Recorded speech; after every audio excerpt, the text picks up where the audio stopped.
आज आम गोटे अजब प्रकार जिनस देखिलु वीडियो लास्ट पर्यंत देखते निश्चय जानीपर। आज सकाल मुझे जल्दी उठी पड़ी माने मुझे उठी नी एत जल्दी मत घरे उठे देखो सका 6टा मत उठे एत जल्दी घरे उठे देले मत कहले फुल आणबू तो मुझे डाला धरिकी चलि फुल आनीदेली 10-15 मिनट पर डाला फुल करी घर को आसिक ब्रश नहीं मुझे चलि गाधेवाई मुझे खाई रुटी घुगुनी बाहरी पड़ी सैकेल नहीं गोटे कम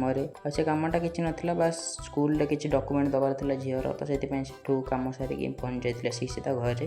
आज पहुँचू देखिली ये वर्षा आरंभ हो गला तो मुझे खाई पी शोई पड़ी 4टा बेले उठिकी मुझे कड़े गोटे बाहर बेलू वर्षा आरंभ हो जाता वर्षा जमी छाड़ी मुझे सैकेल नहीं बाहरी पड़ी मोर सांग पाखक आसिक पहुँच जाइली पाखे आम पहुँच जाइलु गाँव शंख पाखे आ कथा तो जानते माने जुआड़े जीव खाली फटा फटा हम देखते हैं केमी आकाश को मुह कर ठिया सेठू आम फेरला बेले रास्तार देखी गोटे अजब प्रकार जिनस तो नुह गोटे चुई कंकड़ाटा देखते मुझे मो सांग को नहीं घरे छाड़ी देती चली आम घर को।